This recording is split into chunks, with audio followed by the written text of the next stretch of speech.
Bonjour les papas, bienvenue donc au Club des papas, une nouvelle vidéo avec aujourd'hui un papa un peu exceptionnel. Il lui est arrivé des choses qui peuvent nous arriver à nous aussi. Alors, je te laisse te présenter.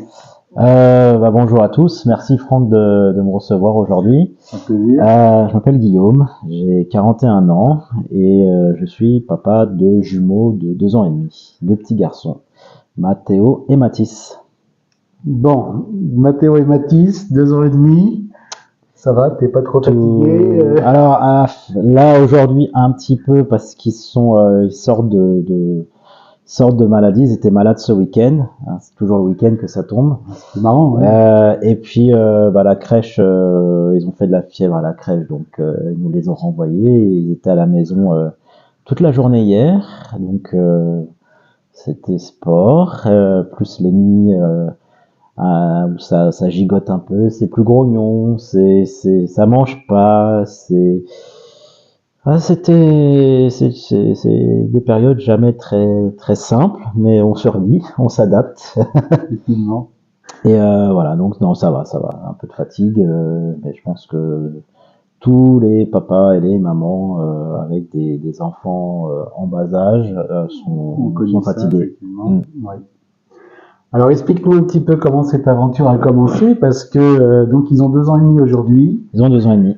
Alors vous étiez où? Comment ça s'est passé? Dis-nous un Ouais. petit peu le contexte, parce que Alors, c'était particulier. mon épouse est turque, et donc on habitait en Turquie à Ankara à l'époque. Et donc Mhm. toute la grossesse s'est faite à Ankara et la naissance des enfants s'est faite à Ankara.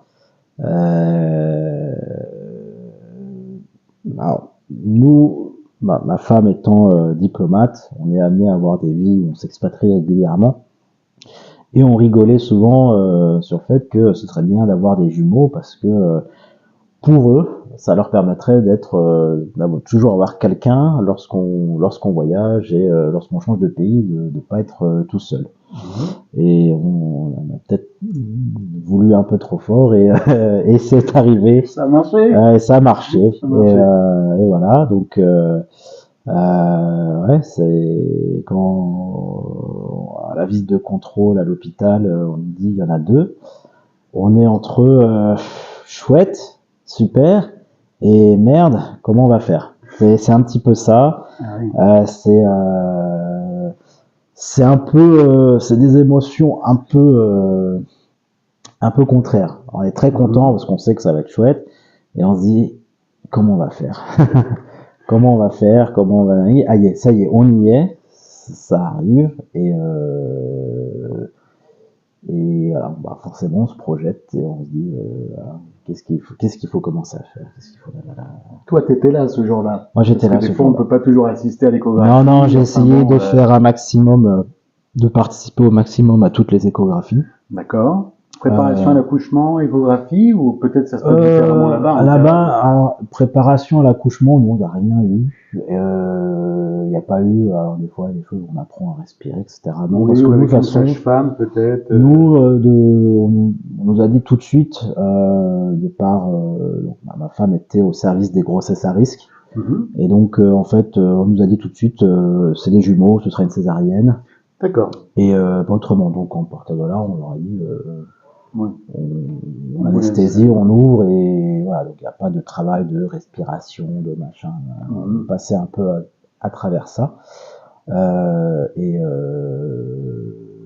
donc on a fait toutes les visites, mais c'était voilà, surtout des visites de contrôle, parce qu'il y a un des petits a une malformation au pied, D'accord. donc il est né avec un, comment on dit, échinavirus, qui est un Mhm. pied beau en fait, et donc on a dû faire beaucoup de contrôles par rapport à ça pour s'assurer que déjà que pour voir si c'était vraiment confirmé que le pied était mal formé. Il a fallu faire des analyses complémentaires pour voir si cette malformation était liée à un autre problème comme une trisomie. Donc ouais, ça nous a. Et puis comme c'était aussi les grossesses à risque, il y avait des Mhm. contrôles beaucoup plus fréquents que les grossesses classique, si je peux dire. Voilà. Donc non, c'est souvent régulièrement à l'hôpital. Donc on nous annonce 2. Quelques semaines après, dès qu'on a pu connaître le sexe, on nous annonce. Vous vouliez connaître le sexe, hein? On voulait savoir. On n'était pas on n'avait pas envie Voilà, trop de surprise. d'avoir la surprise, parce qu'on quitte à préparer, autant préparer, savoir si c'est des garçons, des filles, etc. Et donc on nous annonce fille-garçon au départ. Choix du roi. Moi j'étais heureux comme tout. J'ai dit parfait. J'avais déjà un prénom pour une fille, etc. Et je sais plus si c'était la visite d'après ou encore après. Là on avait le directeur du département gynécologie obstétrique qui faisait la tournée avec les médecins. Ce jour-là d'ailleurs c'est une des rares visites que je n'ai pas faites.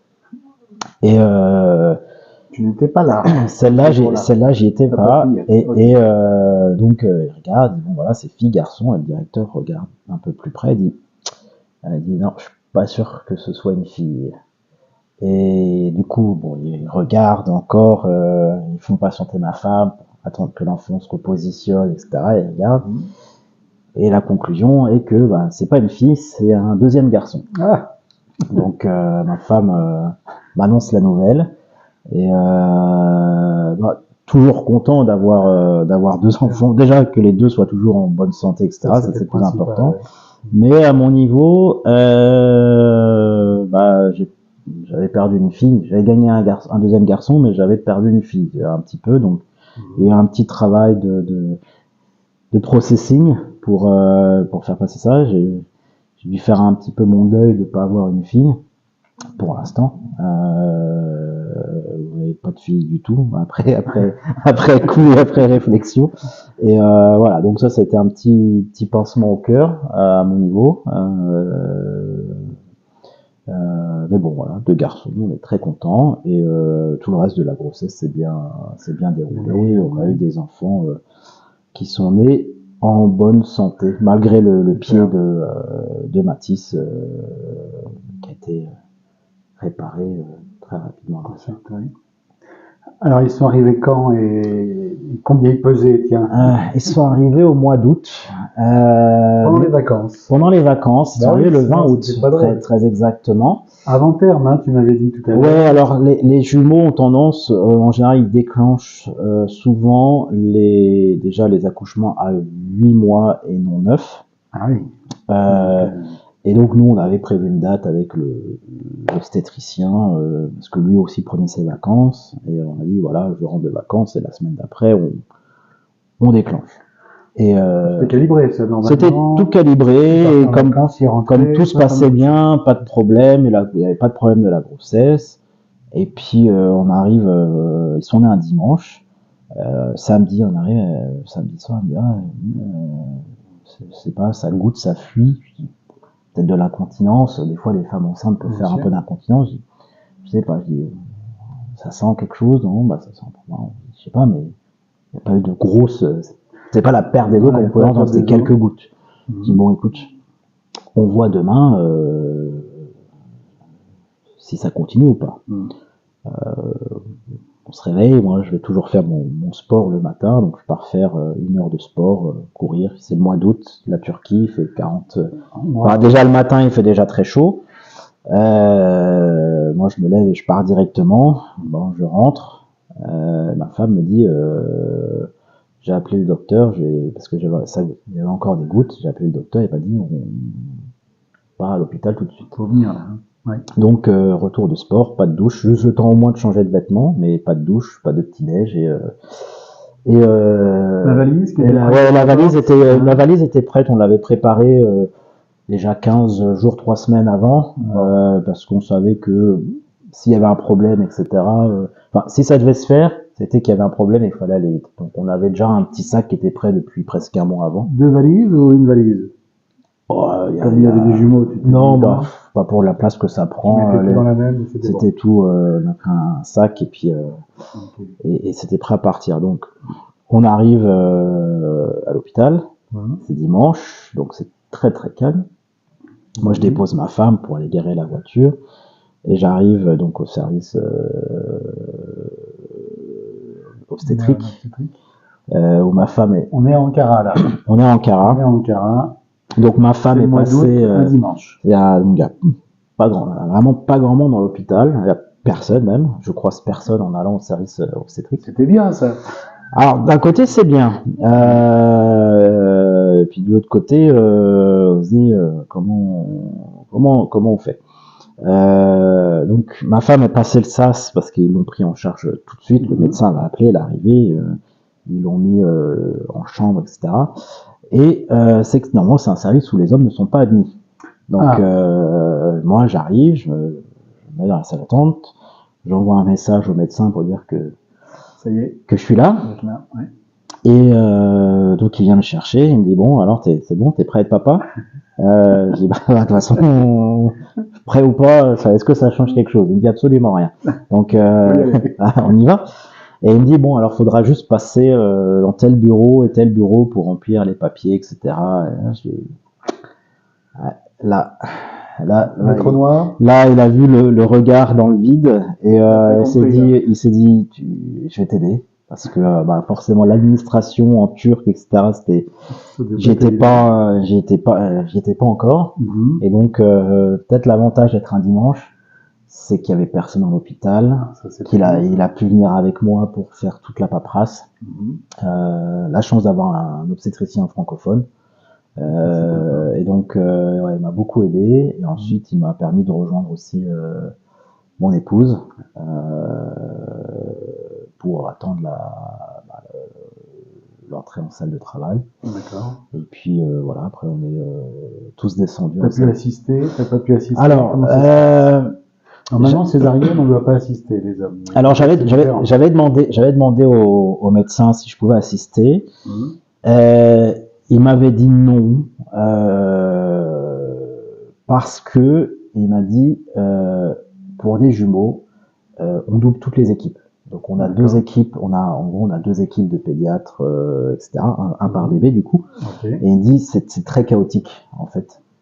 Il dit donc entre la place qu'il y a, etc. On dit non, il y en aurait eu un seul. Oui, pas de problème. Mais là avec les deux, ça va être trop chaotique pour que tu puisses y assister. Donc voilà, non. Donc voilà, ça s'est pas fait. Là en plus le fait que c'était même pas dans la salle prévue et que c'était vraiment au bloc des urgences, c'était encore il y avait encore moins possible. Moins de place. Donc voilà, mais dès que la procédure est terminée, lui est sorti pour venir me voir, me dire tout allait bien. Là c'est quoi? Ouais, ça redescend. Puis moi j'ai vu les bébés sortir. Parce que du coup ils les ont ramenés à la maternité parce que c'était vraiment pas du tout dans le même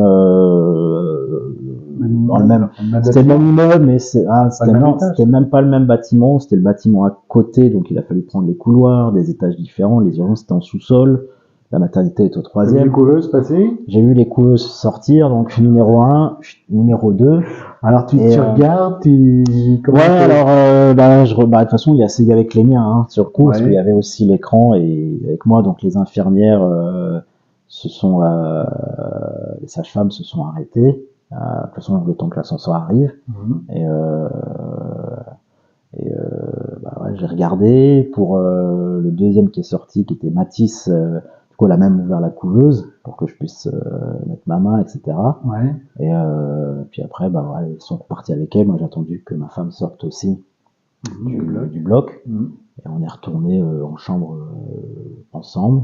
Et puis, il a fallu attendre quelques... je sais pas si c'était quelques heures. Il a fallu attendre un petit peu qu'il y ait un contrôle du pédiatre pour savoir s'il fallait les sortir de la couveuse ou pas. Et une fois que tout était fait, ils étaient dans la chambre avec nous. Voilà, normalement. Quel poids ils faisaient? Tu me disais qu'ils étaient petits. Ils sont nés petits.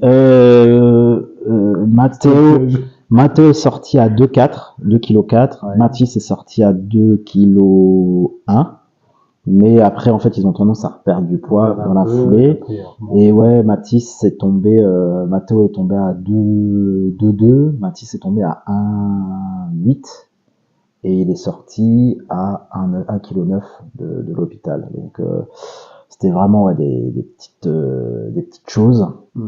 Un peu stressant parce que même les médecins étaient pas très sereins parce qu'il faut que ça prenne du poids et vite. Donc on est resté une semaine à l'hôpital pour s'assurer que la courbe de poids commence à repartir. Et après ça a été des visites quasi quotidiennes pour contrôler la prise de poids, plus les vaccins, etc. Puisqu'ils ont aussi des calendriers de vaccins qui sont un peu différents de ce qu'on peut avoir en Europe. Donc voilà, il y avait toutes ces visites-là à faire assez fréquemment. Plus Mathis avec son pied, donc il a fallu aussi très rapidement prendre rendez-vous avec un orthopédiste pour préparer les traitements, etc. Donc oui, ça commençait. Donc je connaissais le chemin de l'hôpital, je le connaissais très bien. Ouais, tout à fait. Alors des jumeaux, ça veut dire que c'est 2 fois plus. Ouais, 2 fois plus de tout, 2 fois plus d'amour, 2 fois plus de soucis, 2 fois plus de stress, 2 fois plus de fatigue. Ouais, c'est une organisation. Alors justement, comment vous avez géré ça tous les deux? Ça doit pas être évident. Comme on peut. Comme on peut. Je pense que avoir 2 d'un coup ou plus, c'est qu'il n'y a pas de repos. Quand on en a un, on peut se dire, bah allez, t'es fatigué, je le prends, repose-toi, va faire un tour, fais ce que tu veux. Nous, dans notre cas, surtout quand c'est tout petit, il n'y a pas. C'est à la limite, je te laisse celui qui est le moins grognon et qui pleure le moins, et puis je prends le reste, ou fais-toi une pause d'une demi-heure, et voilà. Mais ça n'arrête pas, en fait. C'était chacun le sien, ou comment vous gériez ça? Non, on gérait comme on pouvait. Parce que, alors Mathéo faisait des coliques, et il faisait des coliques, c'était dur parce que ça commençait à 17h, ça s'arrêtait à minuit. Donc il hurlait sûrement. Enfin, de 17h minuit, il hurlait sans discontinuer. Wow. Et malheureusement, en Turquie, l'ostéopathie et tout ça, c'est pas très répandu. Et donc on n'avait rien pour on n'avait pas d'ostéo qu'on pouvait aller voir pour faire une manipulation et soulager. Donc c'est finalement moi des amis qui ont eu une fille presque en même temps que nous, qui ont eu ça, m'ont dit tiens, l'ostéo nous a donné des petits exercices à faire et j'ai commencé à les faire, ce qui a permis de soulager, mais voilà, au bout d'un moment, on devenait tous ma boule dans la maison parce que quand ça crie non-stop, donc moi je le prenais avec moi et on allait faire un tour du marché faire un tour du pâté de maison et il s'endormait comme ça. Mais dans le porte-bébé dans le porte-bébé, il s'endormait contre moi en marchant, mais voilà, on rentrait et ça a commencé. Alors ça va, mais c'est vrai que c'était une bouteille de nitroglycérine, c'est-à-dire que si je le pose, il fallait faire attention si ça repart, le moindre truc, machin, et que ça repartait. Bon bah, ça m'arrivait, je rentrais, je le posais, ça repartait, bah je le reprenais, je ressortais. Faire marcher comme ça. L'hiver, alors autant en Cara l'été, ça fait très chaud, l'hiver, ça peut être très froid. Ça peut être -5, -10. Couverture, alors sur toi. Donc, on sort, porte-bébé, les manteaux par-dessus et tout, et bon, c'était voilà, quand on y est à 23h30 et qu'on dort pas ou peu, c'est pas la période la plus drôle. Les débuts compliqués alors, finalement. Je crois que de mon point de vue, les 3 premiers mois ont été les plus stressants et les plus durs parce que voilà, ça dort pas, faut leur donner à manger nous dans notre cas c'était vraiment toutes les 2 heures pour qu'ils prennent du poids. Biberon. Alors en Turquie ils sont très donnent le sein et ils se mettent une pression folle, mais du coup ma femme allaitait et après oui c'est passé au biberon un peu plus tard. Ça pu l'aider un peu aussi. Enfin bon. Biberon c'était en même temps. 2 biberons en même temps. Ouais, c'est soit en même temps, soit en fonction de si ma femme avait besoin de se reposer, je faisais les deux. On les cale et voilà. Tu les mets dans l'oreiller. fais un petit Oh, creux on et tu les le cale poses. sur le canapé entre plusieurs coussins et puis Ouais. on Tac, prend les biberons et puis tu dors à moitié. on s'arrange, ouais, Quand c'est de la nuit. on ferme un petit œil. Mm. Ah, la nuit, je dors avec et je tiens le biberon en dormant comme ça. Et, Ouais. Donc ils étaient à côté, prêtes. ouais, bah, c'est pareil, la nuit et tout ça, on préparait tout. C'est la Alors, préparation, c'est combien de biberons par jour, c'est combien de couches, c'est combien de... bah, C'est fois deux, quoi. toutes les 2 heures, fois 2, ouais, ça fait 24, au moins 24 biberons dans la journée. Ouais. Et puis les couches aussi, ça allait vite. Mhm. C'est un budget. C'est un Puis, budget, oui. puis après, ben voilà, au départ, on avait un chauffe-bébé. Et puis en fait, ce qu'on faisait la nuit, c'est que on faisait bouillir de l'eau dans une thermos. Ouais. Comme ça, c'était prêt. On n'avait même plus à attendre. On mettait l'eau de la thermos directement, le lait, on Mhm. secoue et C'était bon. Là. c'était bon. Donc Ouais. on On trouve des astuces. ouais, on industrialise comme on peut, ce qu'on peut. Et il y a plein de choses sur lesquelles on se prend pas trop Pas trop on se chaud. prend pas trop le chou. Ouais. L'important, c'est que ce soit fait, et le comment, le quoi, le quand, ça devient secondaire. Voilà. Mhm. L'important, c'est aussi de nous préserver, nous, comme parents. Alors oui, il y a une Parce qu'il question faut là-dessus. tenir, Comment ça se passe alors pour vous? Parce que ils vous bouffent votre énergie. Enfin bon. Ah oui, ça draine énormément. Et puis fou, hein. comme je t'ai dit juste avant, hein, il n'y a pas de pause, c'est-à-dire que Ouais, c'est bien ça, quoi. il y en a toujours un. Et voilà. Alors maintenant, ils sont un peu plus grands, donc voilà, moi je les prends, je sors dehors avec, ma femme reste à la maison tranquille ou l'inverse. Tu t'en es beaucoup occupé, hein. Tu m'as dit, hein, tu étais quand même très très présent. Ouais, Ton rôle de papa, tu l'as joué à fond là. Hein. c'est pour plusieurs raisons. C'est déjà professionnellement, ma femme étant diplomate, donc 4 mois après, on arrive en Italie, à Rome. Elle rentre en poste, donc elle travaille. Quand on est diplomate, je pense que pour n'importe quel pays, on appartient un peu à son ministère et on suit les ordres. Ouais. Moi qui suis indépendant, mine de rien, je suis beaucoup plus flexible. Mhm. Donc voilà, effectivement, quand on a commencé à les mettre à la crèche, les amener, les récupérer, quand ils étaient malades, les récupérer plus tôt, les garder, c'est vrai que c'était toi plus qui t'y naturellement collais, en moi plus. qui m'y collais. Il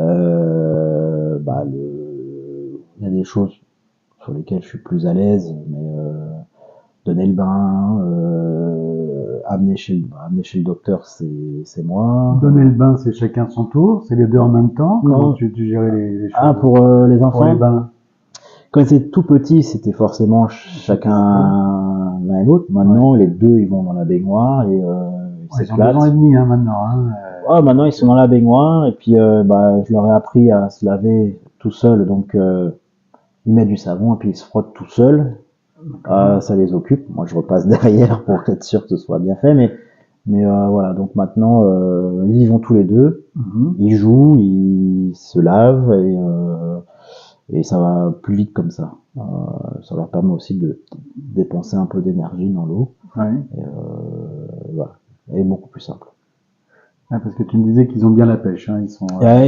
C'est deux garçons. Toniques, hein. C'est deux garçons et forcément, et ça se bagarre, ça court, Ouais. ça saute. Comment ça se passe quand ça se castagne des jumeaux alors? Parce que.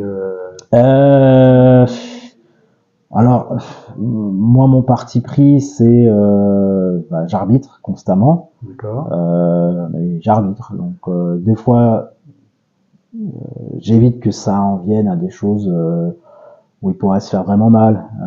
Quand ils étaient beaucoup plus jeunes, ils contrôlaient pas, donc c'était les doigts qui étaient proches des yeux, les griffes, mais surtout les doigts qui dans les yeux, des choses comme ça. Donc voilà. Dès que c'est taper le visage ou des poussées dans le dos, des choses comme ça, je mets le haut là.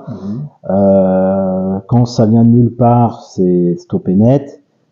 Quand c'est un qui fait exprès d'embêter son frère, de lui piquer son jouet et qu'il y a une réponse, je laisse la réponse se faire de manière proportionnée, puis après je stoppe et j'explique voilà pourquoi quand on prend les jouets et qu'on embête les gens, il faut s'attendre à ce qu'il y ait une réaction derrière Et c'est un peu ma manière de leur apprendre que, bah voilà, quand on fait quelque chose, il y a des conséquences, il y a une réaction, et Action-réaction, là. action-réaction, et voilà, ils apprennent tant que c'est de manière proportionnelle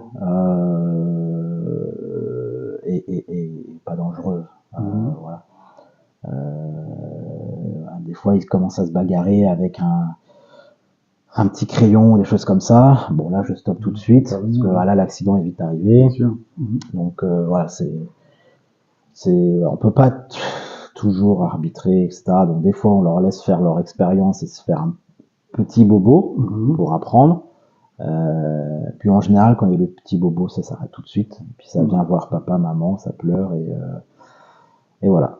Et après, on leur apprend. Bah là, c'est là où on leur apprend aussi, du coup, à dire pardon, à s'excuser, à faire un bisou, un câlin pour s'excuser. Et voilà. Ils apprennent aussi l'empathie d'une certaine manière. Donc c'est un travail constant et continu à cet âge-là. Mais voilà, et c'est une discussion que j'ai eue avec la crèche il n'y a pas longtemps, parce que je me suis posé la question. Je dis, est-ce qu'ils sont comme ça avec les autres enfants? Et la crèche m'a dit non.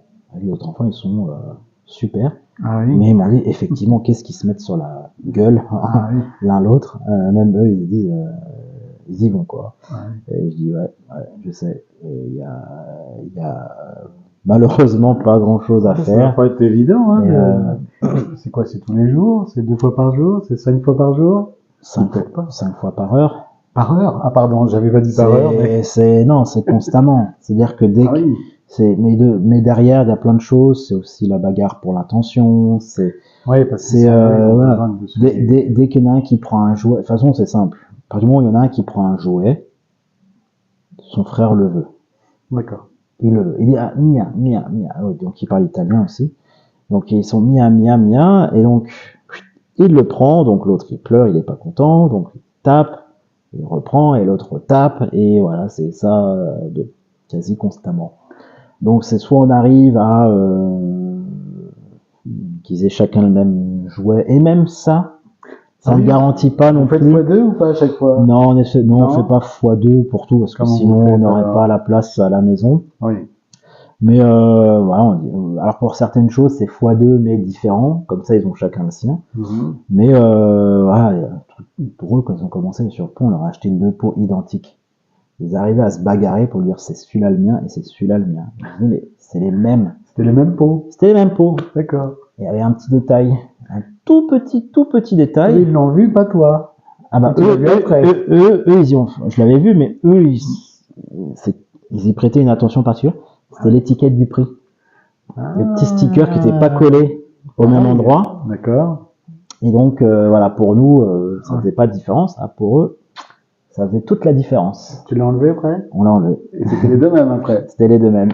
Donc ils pouvaient interchanger, il n'y avait plus de problème. Ouais, bah, finalement, c'était à chaque fois qu'il y en a un qui prenait, l'autre voulait celui que son frère avait. Donc c'est comme ça, et là, il faut composer avec, c'est tout. Il n'y a pas le choix. Hein. C'est de la pédagogie, et c'est répéter, et voilà. Alors, ils sont jumeaux, est-ce qu'il se passe des trucs entre eux, deux jumeaux? Je sais pas, genre, on va faire cette bêtise-là tous les deux, on va... Ouais, ils ont une complicité. Complicité, voilà, ils ont une complicité, pas forcément pour faire des bêtises, mais oui, ils jouent ensemble, oui, ils discutent ensemble, ils se comprennent ensemble. Ils ont leur dialogue de jumeaux, on dit que des fois les jumeaux parlent un langage de jumeaux. Alors, je sais pas si c'est... Alors, c'est vrai, on dit ça, qu'ils ont leur propre code. Plus, hein. Les miens sont trilingues, ils parlent en italien, et comme ni moi ni ma femme sommes... nous parlons italien, c'est pas notre langue non plus, on parle d'autres langues, mais pas italien. Et c'est à la crèche, hein, et donc, parle en italien, avec toi ils parlent en français, avec ta femme ils parlent en turc. Ils nous parlent en italien, parce qu'il n'y a qu'une langue de sortie pour l'instant, mais par contre, nous on leur parle chacun dans notre langue, et ils comprennent très bien. Et voilà.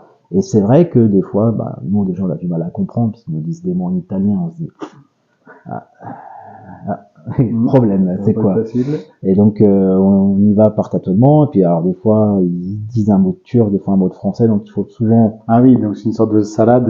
C'est une salade, des fois il faut retrouver un peu ces petits là-dedans, plus en mode bébé où les syllabes sont parfois hachées, etc. Donc c'est un gros travail pour nous des fois de comprendre ce qu'ils veulent dire, mais on s'y habitue vite. Et ils ont leur petit langage, ils se comprennent parfaitement bien. Et des fois, je sais pas si c'est une bonne chose, mais des fois je dis à l'un, quand par exemple on doit sortir, et il y en a un qui s'habille vite parce qu'il veut sortir, et je dis bah ouais, mais il faut que ton frère s'habille si tu veux qu'on sorte. Donc dis à ton frère de s'habiller. Et du coup il va le voir, et puis il dit et donc ils disent. Et si je dis non, quand des fois il y en a un qui fait comme je dis non, c'est pas bien, etc. L'autre vient et dit non, hein, c'est pas bien. Et donc il leur ramène une couche. Et donc ouais, ils se charrient, ils se chamaillent, mais ils se parlent beaucoup entre eux. Des fois pour des petites bêtises, ou des fois juste pour aller à l'aventure tous les deux. Là, depuis quelques mois, donc, on a ouvert le lit, il y avait un lit avec des barreaux, donc on a enlevé, et maintenant ils peuvent se lever, etc. Donc on les met au coucher, et c'est tes deux lits comme ça.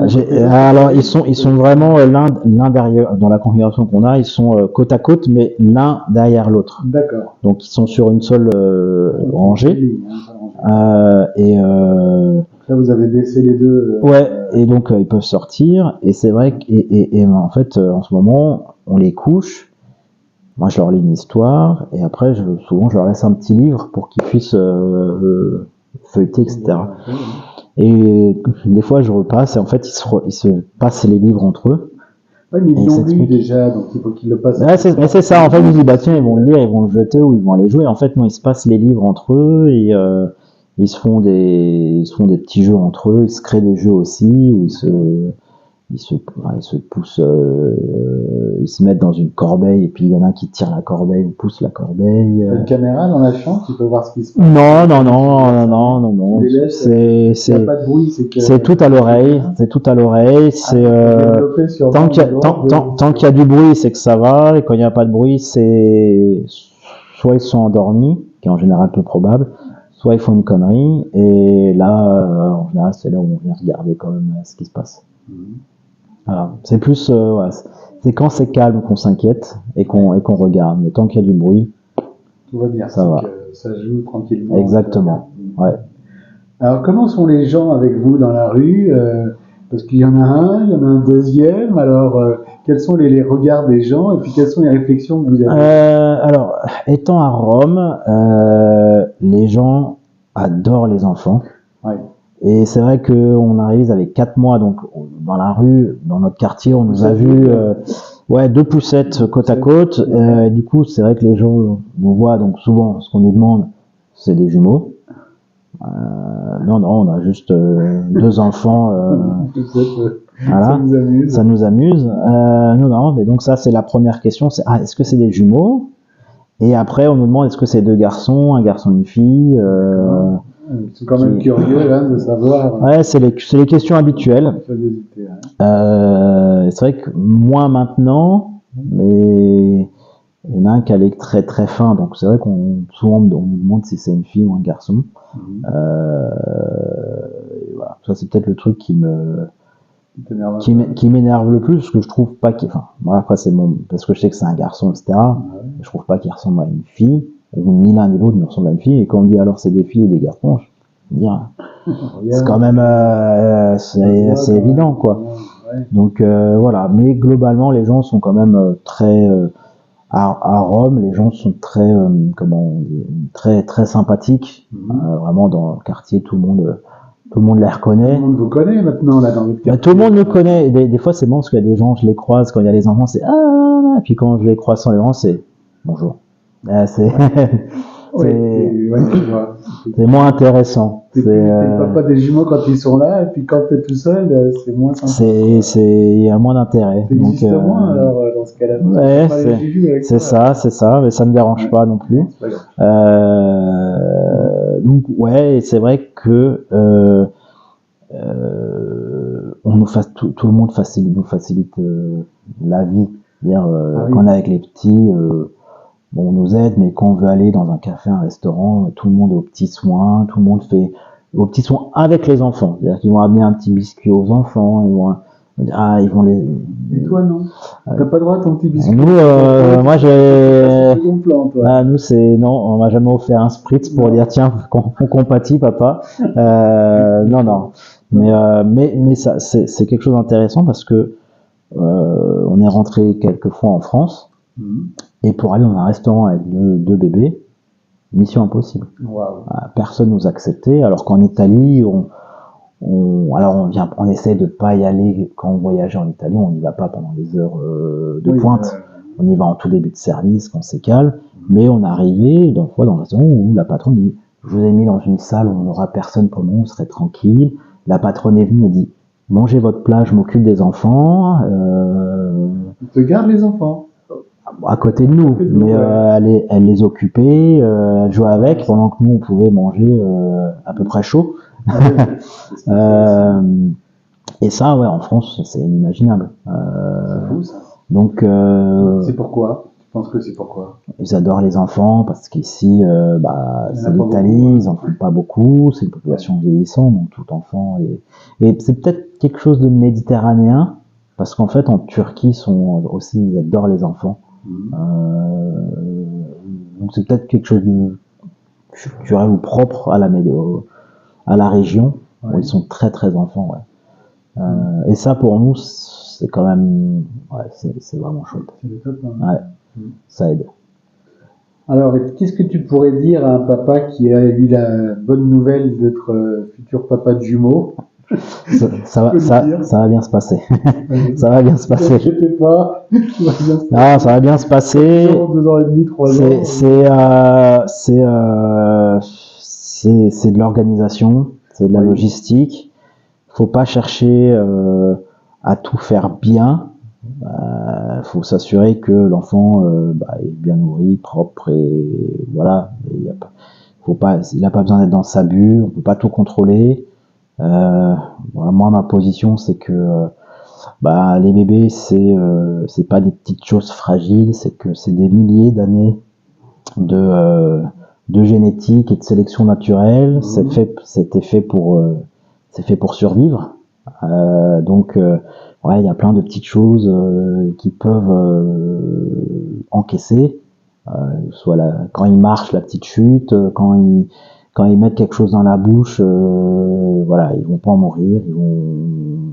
Donc faut s'enlever du stress quand il n'y a pas lieu d'en avoir. Ça, pour tenir. Ouais, il y a plein de choses et je le vois avec beaucoup d'autres parents par rapport aux parents à la crèche ou quand on sort avec des enfants où les gens sont derrière leurs enfants à chaque fois et les miens, je les laisse sur 20 mètres partir jouer, je les laisse mettre les choses dans la bouche. Tant que c'est pas dangereux, mais si c'est un peu de terre, du sable, ils goûtent une fois et puis en général ils se rendent compte que c'est pas intéressant et ils laissent. Mais voilà, je suis pas toujours à leur dire non, fais pas ci, fais pas ça, etc. Quand ils ont à manger leur goûter qui tombe par terre, qu'ils le reprennent, c'est pas grave. Moi je trouve que ça fait des anticorps. Oui, c'est sûr que ça fait des anticorps. Voilà, il y a des choses, faut pas trop se faire des nœuds au cerveau, sinon ça devient vite la fatigue, plus le stress, plus le machin, on tient pas sur la durée. Donc il y a un certain nombre de choses, faut se dire, voilà, le corps a été fait pour endurer ça, voilà, quand ils apprennent à marcher, ils vont tomber, ils vont parfois se cogner un peu la tête. C'est fait pour s'endurcir un peu. C'est fait pour s'endurcir un peu. Discuter avec son pédiatre. Nous, on a eu de la chance qu'on arrive. Alors, on a eu de la chance qu'on ait des très bons pédiatres en Turquie. Et on a trouvé un très bon pédiatre ici à Rome. Et il y a eu beaucoup de discussions. On a dit voilà, de toute façon, s'il cogne la tête, vous vérifiez s'il pleure tout de suite, il n'y a pas de problème. S'il pleure pas, vous regardez, est-ce qu'il y a perte d'appétit, vomissement, etc. Et d'ici il n'y a pas, Il n'y a pas de problème. Ça avance. Voilà. Donc en fait, faut plutôt le prendre, plutôt que de s'inquiéter, faut dire quels sont les signaux qui font qu'il faut peut-être s'inquiéter ou voir un pédiatre. Et ça permet de se libérer vachement. Alors, voilà, dès qu'il y a de la fièvre, moi je suis plus inquiet. Le pédiatre m'a dit, il va souvent faire de la fièvre. D'ici ça dure plus de 3 jours, là on vient se voir. Mais il dit, avant 3 jours, vous donnez un peu de paracétamol pour faire baisser la température, etc. Et ça, c'est censé passer tout seul. Voilà, si c'est la fièvre avec les dents ou des choses comme ça. Il y a des choses, et depuis, ouais, ils font de la fièvre. Je dis, bon, on surveille, mais on s'inquiète pas tout de suite. Voilà, on surveille, on voit si. Alors, il y en a un qui nous a fait des convulsions la nuit. Et là, alors moi j'en ai fait petit, donc je savais que ça pouvait arriver, etc. Mais ouais, quand ça arrive, c'est flippant et ça arrive forcément au milieu de la nuit. Voilà, il était déjà fiévreux, etc. Donc il était pas bien. Et c'est d'ailleurs heureusement que ça arrivait ce jour-là, c'est qu'il était pas bien. J'ai dit à ma femme, on va le prendre au lit avec nous. Donc on n'a jamais pris les enfants au lit avec nous. Je dis, ce soir, on le prend au lit avec nous. Ça m'intéresse. Donc vos enfants ne dorment pas avec vous? Jamais. Jamais dormi avec vous? Jamais. Depuis le début? Depuis le début. Parce qu'il y en a qui disent, des pédiatres qui disent, oui, il faut pas que l'enfant dorme avec vous dans le lit, tout ça. Moi, je sais que nous avaient dit qu'il fallait pas dormir avec notre fils dans le lit. Enfin bon, ouais. Vous tout de suite, vous avez dit, ils ont leur espace, on a notre espace. Ils ont leur espace, on a notre espace. Il n'y a pas eu de cododo, il n'y a pas eu. Ils ont voilà. pas dormi dans la chambre avec vous? Jamais. Il y a une période où ça s'est fait pour une raison. C'est qu'au départ, déjà, ils dormaient tous les deux dans le même lit. Ah oui. Parce qu'ils étaient de toute façon tout petits et ils dormaient ensemble. Mais après, Mathis, en fait, dans son traitement avec son pied-beau, il devait porter des chaussures tout le temps, avec une barre, etc. Et en fait, quand il bougeait, il pouvait taper la tête. Donc on les a séparés. Et au fil de l'eau, quand on les a séparés et que ils ont eu des cycles de sommeil qu'on commence un peu à diverger, et on les a séparés parce qu'on avait peur finalement qu'ils se réveillent l'un l'autre et que si on pouvait s'épargner ça, c'était mieux. Donc on en a séparé un et un a eu son lit il a eu son lit dans notre chambre, mais c'était pas du cododo ou quoi que ce soit. Et l'autre était dans sa chambre, dans la chambre bébé, voilà. Et puis voilà, après un jour on a voyagé, ils se sont retrouvés ensemble et on a vu qu'ils se réveillaient pas, donc ils sont repassés dans leur chambre, chacun l'un et l'autre.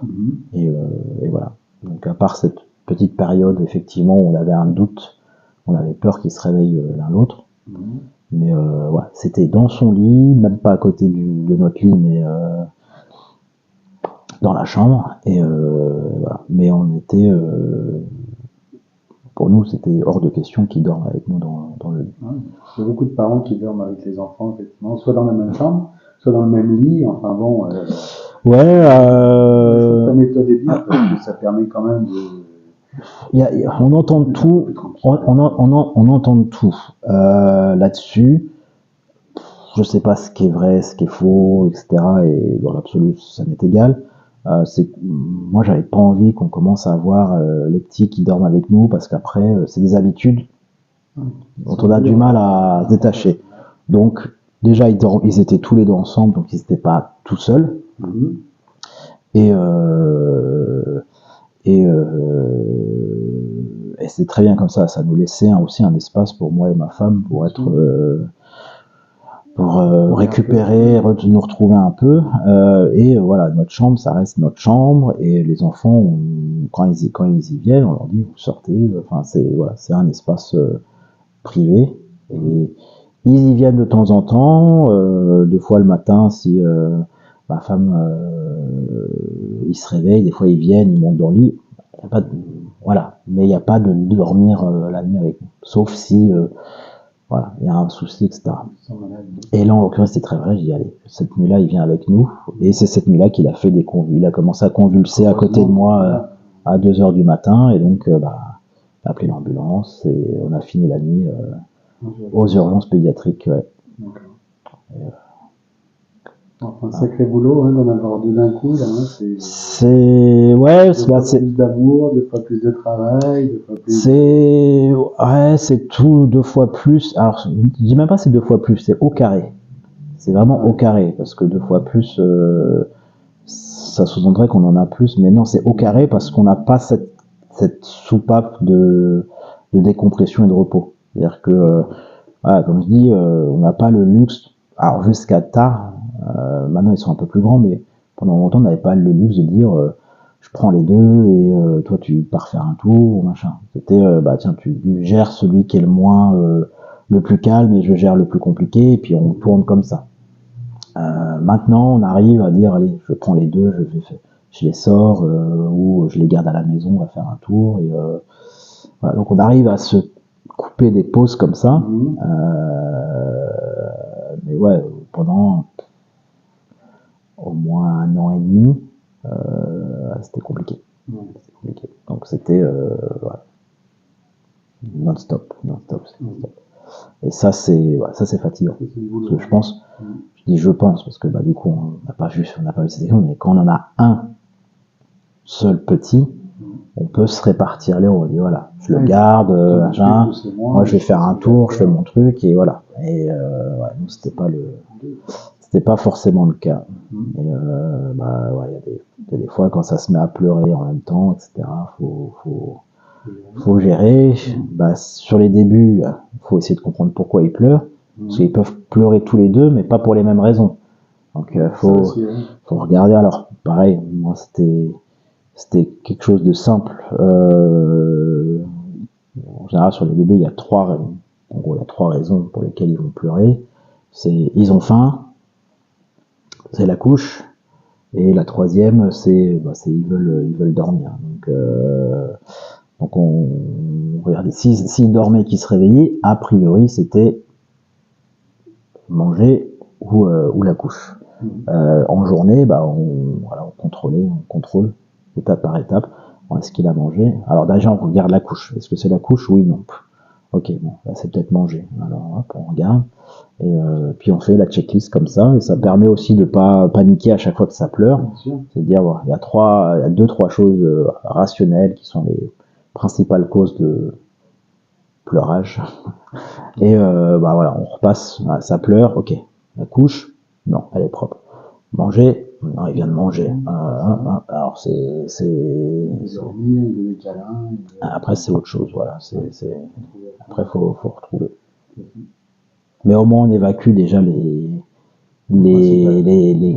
causes fréquentes, on va dire. Et ça, je pense que c'est pareil pour notre propre santé mentale, à nous, parents. Il faut trouver des systèmes pour rationaliser un maximum de choses et pas être dans l'émotion, dans l'émotion, parce que c'est ça, quand on est parent, on est dans l'émotion, et on a peur pour ses enfants, etc. Mais c'est de pouvoir un peu se détacher de ça et rentrer dans du rationnel et dire, ok, là, paf, c'est ça, ça, c'est ça. Et ça permet des fois d'enlever une grosse couche de stress et de tenir sur la durée. Voilà. Bon, ça va, tu vas... Je trouve que tu gères bien tout ça. Enfin bon. Je gère bien, je sais pas. Je sais pas si c'est bien ou pas, mais écoute, ils ont 2 ans et demi, ils sont en bonne santé, ils ont la pêche, ils ont l'air heureux. Donc mission accomplie. Ouais, le but, c'est qu'ils aillent bien, qu'ils s'épanouissent, et puis le reste, ma foi, c'est pas si important que ça. Il y aura des petits tracas au quotidien, etc.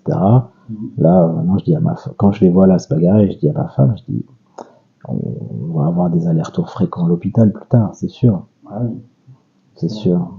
Je dis, faut t'y préparer. D'accord.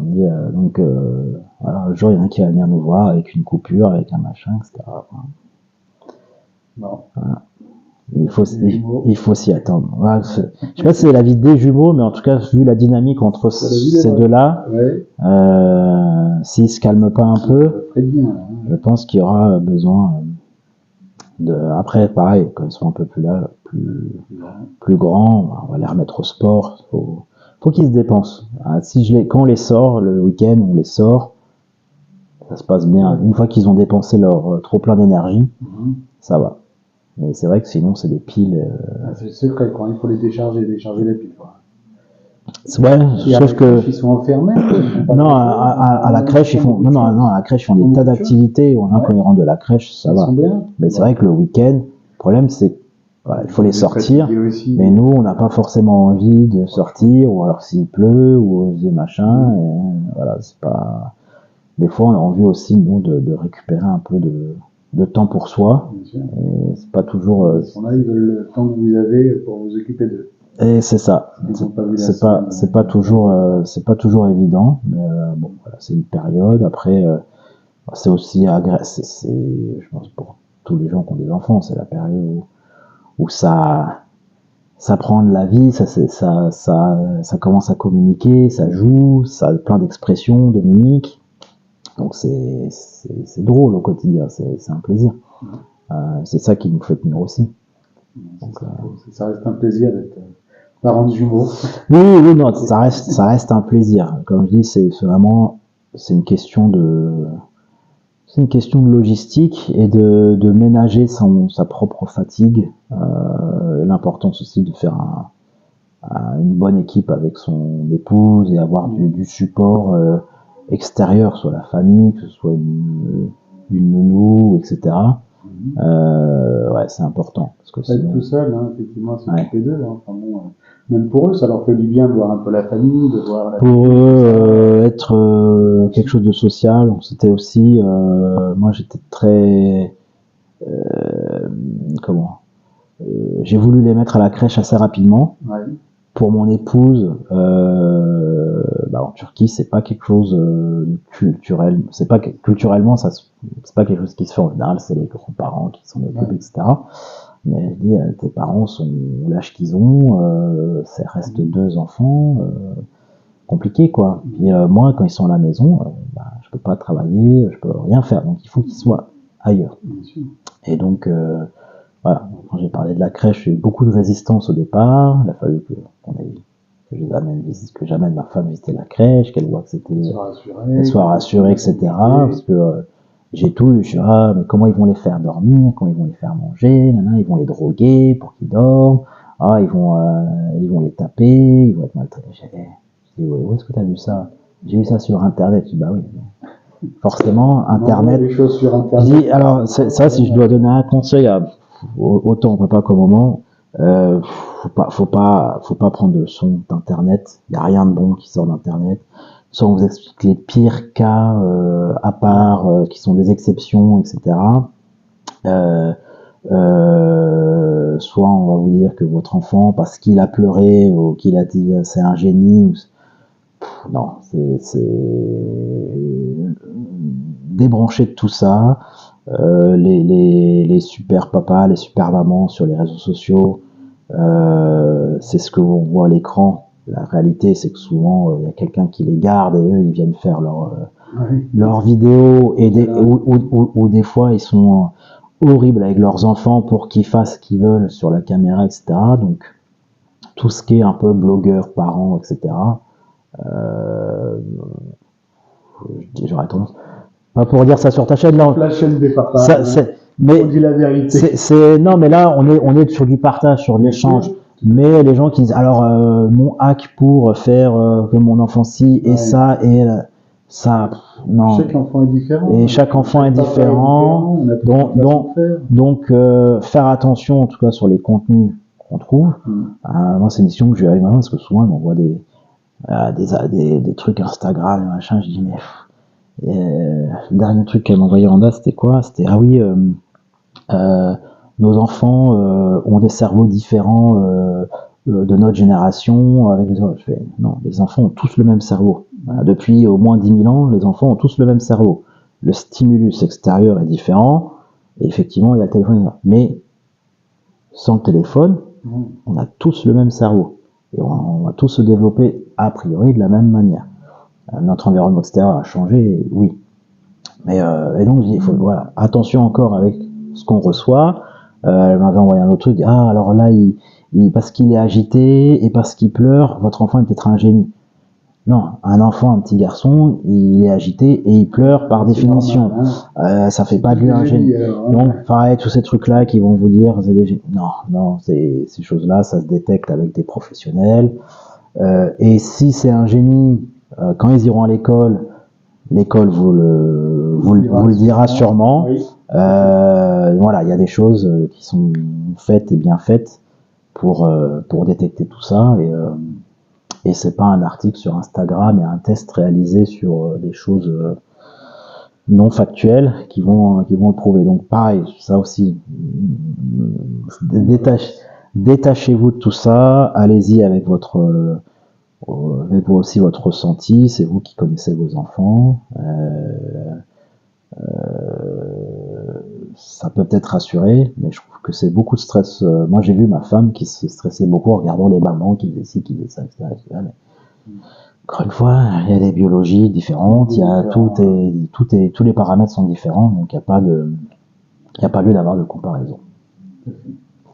Merci beaucoup pour cet entretien. Merci à toi, Franck. Ressenti en tant que papa de jumeaux. Et puis, on te souhaite plein de bonheur avec ta belle famille. Merci beaucoup. Et puis plein de bonnes choses. Et puis, peut-être à une autre fois. Alors, on verra. Avec plaisir. Merci beaucoup. Ciao.